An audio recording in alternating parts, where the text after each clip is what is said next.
Hello everyone, welcome to our first episode of This Week in Parliament. Back from their last week break, members of the House of Commons had a lot to discuss among themselves. Besides official legislation, discussion will also focus on the newly released Fall Economic Statement, the recent incident on the Rainbow Bridge, and the ongoing fight over the carbon tax, and the Liberal Party funding for renewable energy projects. The first legislation discussed in the week was Bill C-355, titled Prohibition of the Export of Horses by Air for Slaughter. The bill aimed to amend three existing legislation, with the end result is to outlaw the transportation of horses that are going to be slaughtered for meat by air. The sponsor of the bill justified this legislation because horses being bred for meat in Canada are usually exported to Japan, and they had to endure a harsh and cramped transportation condition. The bill was supported by the NDP, and besides highlighting the humane reason, they framed the bill as a way to support the Canadian meat processing industry by slaughtering the horse domestically and creating job opportunity. John Barlow, a Conservative MP, opposed the bill with two main reasons. Firstly, he said that the Canadian regulation surpassed the current international standard. Second, he argued that the lack of export will damage the financial prospect of horse breeders, 40% of whom are Indigenous. The Conservative Party equated this bill as a liberal attack on the agri-food sector and proposed that the government should focus on other more important matters. Also, the bill did not receive support from the Bloc Québécois, who would like to expand the scope of the bill to cover the welfare of other farm animals and other modes of transportation. On the same day, the House also conducted a third reading on Bill C-34, titled the National Security Review of Investment Modernization Act. It was presented to the House by the Minister of Innovation, Science and Industry. The legislation required foreign investors to go through an application process before investment is implemented, and allow the government to perform more in-depth national security reviews and impose conditions that foreign investors must abide by. The bill was presented as a way to modernize the current legislation and to improve Canadian national security by limiting the possible interference of foreign agents that aim to use investment in Canada to gain leverage.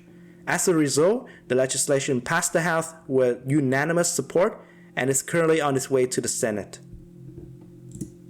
Bill C-57 was also an attempt to modernize existing legislation. However, it was really controversial in the House of Commons. This week, MP engaged in the second reading of the Canada-Ukraine Free Trade Agreement Implementation Act. This bill was drafted based on an agreement between the Government of Canada and Ukraine, and it aims to update the current free trade agreement established by the former Conservative government. In addition, the bill served as a promise between both nations and the business participated in the agreement to enhance transparency, support small business, promote environmental friendly development, improve labor rights, and respect the rights of women and Indigenous people. Due to the inclusion of the environment clause, the Conservative Party had voted against the bill and accused the Liberal Party of imposing the carbon tax on the Ukrainian government, which will slow down the nation's recovery. However, the Liberal Party attempted to invalidate this argument by pointing out the fact that Ukraine had already established their own carbon tax. This bill was unanimously opposed by the Conservative, but backed by all the other members of Parliament, and is currently being studied in the Standing Committees on International Trade.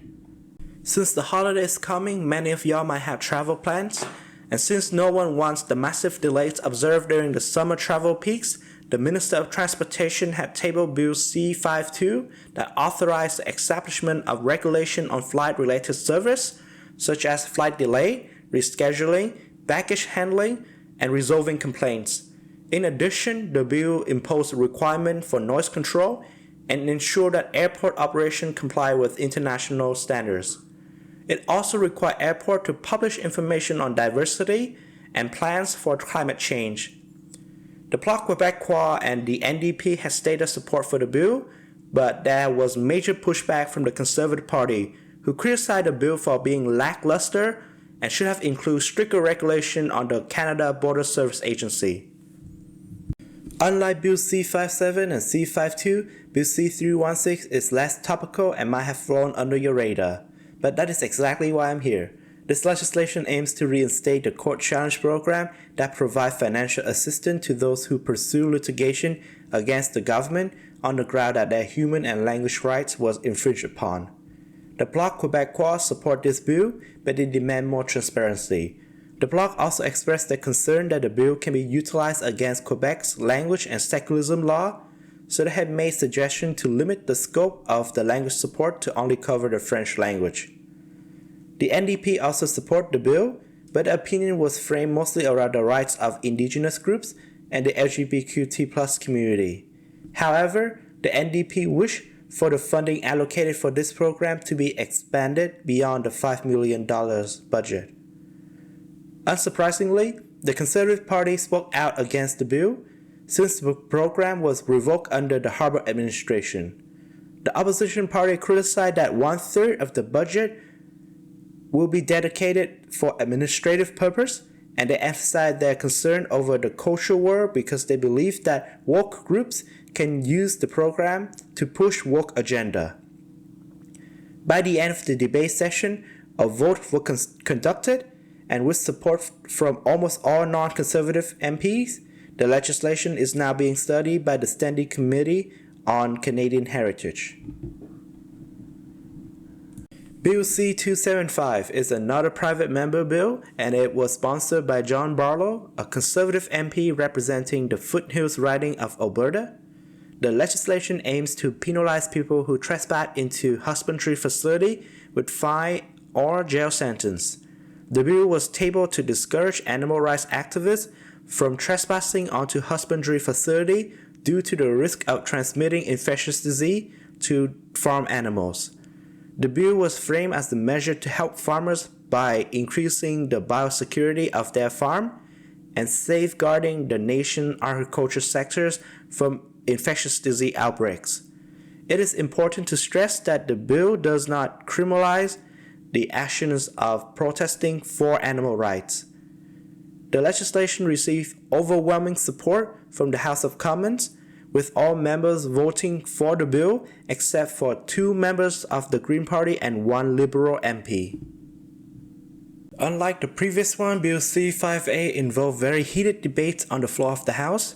The legislation was presented to the House by the Minister of Labor and Seniors with the aim of prohibiting the usage of replacement workers by employers during strike and lockdown. This legislation aims to assist the negotiation between unions and employers and had received support from both parties. Both the NDP and Bloc Québécois had supported the bill since their political stronghold British Columbia and Quebec has passed similar legislation on a provincial level.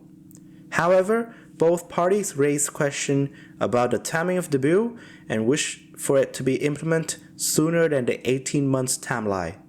The Conservative Party refused to support the bill, and they derailed the debate by referring to foreign workers being hired to work at the Stellantis battery plants as replacement workers.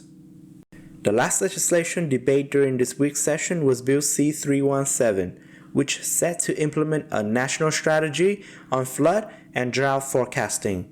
The plan includes the development of new forecasting technologies and identification of area and infrastructure at risk of flooding.